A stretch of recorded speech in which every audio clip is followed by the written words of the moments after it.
маро дар хотир доред? бале, ман фараҳнози кунчикоб ҳастам ва хеле шодам ки мо боз ба дидори ҳам расидем. ҳамаи шуморо ба полези сеҳрноки худ даъват мекунам ва ваъда медиҳам ки шуморо зиқ шудан намемонам. хуб бачаҳо, ба саргузаштаи нав омодаед? пас меравем. қаҳрамони имрӯзаи барномаамон сабзавоти воломақоми полез аст. ногуфта намонад ки таъми онро одамон ҳанӯз дар замонҳои қадим чашида буданд.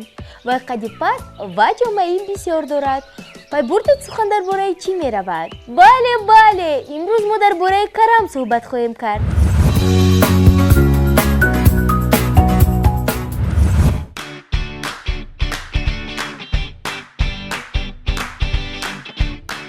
дар табиат карам дар шаклу намудҳои гуногун вомехӯрад. масалан, ана ин ҳам карам аст. аз сабабе ки пояи дароз дорад, онро карампоя меноманд. таъмаш аз карами муқаррарӣ қариб ки фарқ надорад, ҳатто болаззаттар аст, аммо ҳаҷмаш бошад бештар ба палма монандӣ дорад. аниқтараш дарозиаш то ба 3 метр мерасад ва аз ин ҷаст ки паррандагон онро дарахт гумон карда бисёр вақт дар он лона мегузоранд.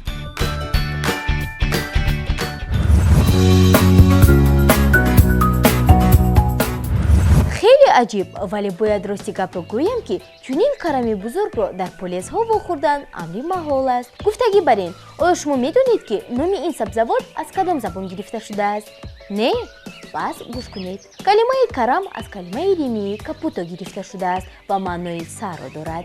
дар ҳақиқат ҳам шакли карам ба сохти сари одам хеле ва хеле монанд аст.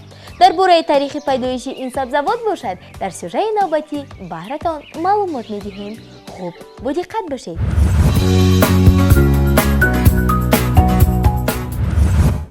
дар кишвари мо ҳама карамро дӯст медоранд, вале кам нафароне ёфт мешаванд ки дар бораи таърихи пайдоиши он маълумот дошта бошанд. макони пайдоиши ин сабзавот юнони қадим мебошад. худи калимаи карам бошад аз калимаи лотинии капут гирифта шуда маънои сарро дорад. вақте ки он ба дигар мамлакатҳо паҳн гашт, таъмаш ба одамон писанд омаду миёни мардум зуд маҳбубият пайдо намуд. кадбонҳо аз ин сабзавоти фоидаовари болаззат таомҳои гуногун мепухтанд, хӯриш тайёр мекарданд ва барои зимистон захира менамуданд. истеъмоли онро мардуми аврупо бештар меписанданд. сокинони фаронсаву италия қариб ки ҳар рӯз дар ошхона онро истифода мекунанд. шоҳи фаронса Людовики I ҳатто барои парвариши он ба боғбонаш мақоми дворяниро дода буд. аллакай дар асри 8 дар аврупо селексионерҳо намудҳои гуногуни карамро кашф намуданд. вале аз рӯи ақидаи агрономҳо карами серобтаринро аз Русия дастрас намудан мумкин аст. ин сабзавот дар Русия дар замонҳои Пётр I машҳур гардид. ӯ хӯрдани карамро хеле ва хеле дӯст медошт ва ба дигарон низ онро тавсия медод. карам ба ғайр аз сабзавоти сервитамин буданаш, боз тарзи парваришаш низ чандон душвор нест. онро дар иқлимҳои гуногун сабзонидан мумкин аст. оилаи карам миёни сабзавотҳо яке аз оилаҳои серавлод мебошад, яъне намудҳои он гуногунанд ва ҳамаи онҳо барои организми мо фоидаи хеле ва хеле калон доранд. хеши наздики он карами сурх мебошад. вай бо рангаш фарқ кунад ҳам, вале ба хунукӣ тобовар мебошад. аз хунукӣ қариб ки наметарсад ва ҳашаротҳои зараровар низ ба он чандон таъсири ҷиддӣ расонида наметавонанд. намуди дигараш ин гулкарам аст. зотгоҳи гулкарам маълум нест, вале ҳамин қадараш аниқ аст ки фоиданокиаш хеле ва хеле калон аст. ҳамагӣ якчанд грамми он метавонад талаботи якрӯзаи одамро бо витамини С қонеъ гардонад. ин намуди карамро калирабӣ меноманд. зотгоҳи он итолиё мебошад. намуди зоҳирии он ба шалғам монанд аст. аз ин ҷост ки дар зотгоҳаш онро карамшалғам меноманд. дар таом на баргу поя, балки пиёзаки онро истифода мекунанд. таъмаш хушу ширадор аст. истеъмоли ин намуди карам имкон медиҳад ки организми мо аз ҳар гуна микробу ангезандаҳои зараровар тоза шавад. намуди дигари карам ин карами пекинӣ мебошад. миёни намояндагони ин оила карами пекинӣ мақоми махсусро ишғол мекунад. Мардуми Кореё, Ҷопон ва Чин онро қариб дар ҳар таоми худ истифода мекунанд. Карами пекинӣ барои мустаҳкамии мушаку устухонҳо нақши муҳим мебозад, зеро дар таркиби он миқдори намакҳои минералӣ хеле ва хеле зиёд аст. Ана ин сабзавотчаҳо низ ба оилаи Карам тааллуқ доранд. онҳоро бештар дар хӯрок истифода мекунанд ва сарчашмаи витамини С ба шумор меравад. ҳамаи ин ҷиҳатҳои фоиданокии карамро ба инобат гирифта дар баъзе шаҳрҳо ба ифтихори ин сабзавот ҳатто пайкара низ гузоштаанд. аз ҳама пайкараи ғайриоддӣ дар шаҳри Великий Новгород дида мешавад. он дар шакли секарам тасвир ёфта аз металли биринҷӣ сохта шудааст. ривояте аст ки агар ҳамёни худро ба он расонед зуд бой мешавед, вале мо медонем ки бойгарии асосӣ ин саломатист. бинобар ин ҳам карами ҳақиқии тару тозаро зиёдтар истеъмол намуда ҳамеша солим бошед.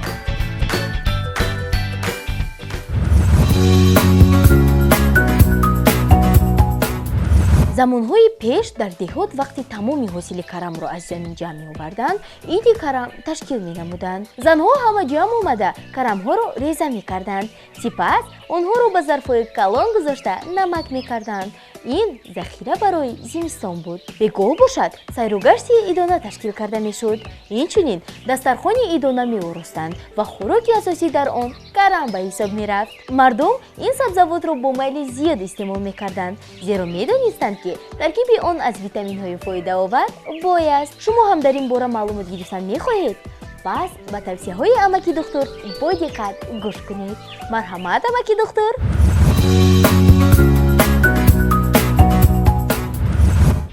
سلام دوستانی خوردککی من. شادم که باز با هموا خوردیم. امروز من به شما درباره کرم معلومات خواهم داد. مخصوصیت کرم در آن است که در ترکیب آن ویتامین های کمچین به مانند او و K موجودند. اینچنین ویتامین های P و K نیز زیاد دیده می شود. ویتامین او برای شکمچه های شما دستیاری به همتاست. با یاری آن غذا در معده زود هضم می شود. ویتامین K باشد برای مستحکمی استخوان‌های شما جوابگر است. حتی اگر کرم تیر ماه جمع آوری شده باشد و آن را در زمستان استعمال کنید هم مقدار ویتامین‌هایش کم نشده‌اند.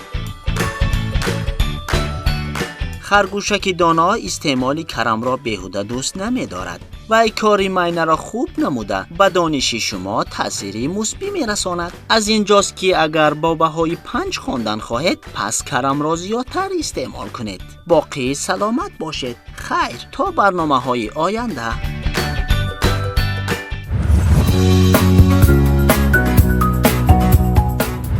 чӣ тавре гуфтем, карам намудҳои гуногун дорад. яке аз онҳо ин карами ороишӣ мебошад. хӯрдани он мумкин нест, вале чун ороиш ба худ ҳамто надорад. миёни буттаҳои гул хеле зебо менамояд. рангаш ҷигарӣ буда баргҳояш пурнақшанд. парвариши ин намуди карам кори басо заҳматталаб аст, вале биёед мову шумо тарзи парвариши карами ҳақиқиро тамошо мекунем ва меомӯзем.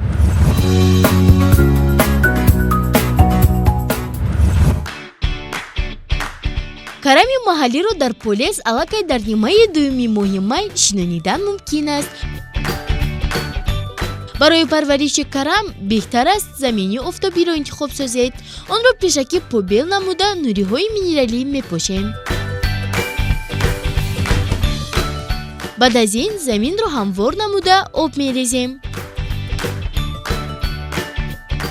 масофа байни ҳар як тухми шинонидашуда бояд 40 сантиметрро ташкил намояд, то ин ки дар оянда барои нашъунамо карамҳо ба якдигар халал нарасонанд. барои он ки онҳо зудтар сабзанд, ҷӯякҳоро бо селофани махсус маҳкам мекунем.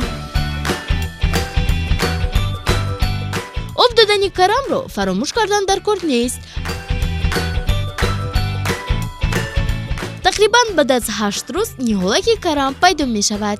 вақте шумораи баргҳояш ба 7 адад мерасанд, он шакли карамро мегирад. вақте он калон мешавад, бехашро мулоим мекунанд. дар ҳавои гарм карамро ҳар рӯз об додан лозим, саҳар ё бегоҳ. моҳи сентябр айёми ҷамъоварии карам мебошад.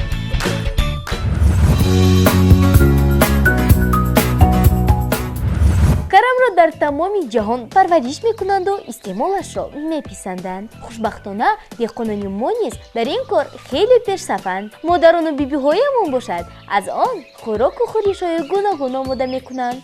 آشپزی ما نیز امروز به ما یک خورش بالذتی را آماده نموده است. بیایید یک جا تماشا میکنیم و برای خود نوشته میگیریم.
خردکی من خیلی متاسفم ولی ساعت امروزه ما نیز به آخر میرسد. ولی شما رو افتاده نشوید زیرا اکنون شما در باره نمودهای گوناگونی کرم و منفیت‌های آن برخوردار هستید و می توانید رفته به دوستان و نزدیکان خود در باره کلانترین کرم معلومات دهید. اینچنین با آنها توصیه دادن خوردن کرم را از خاطر نبرید زیرا کرم در ترکیب خود ویتامین‌های زیاد دارد و برای ارگانیسم ما خیلی و خیلی فایده آور است. از گذراندن وقت خود با شما بسا شدم. خیر تا دیداری نوبتی در برنامه پولezi سهرنok.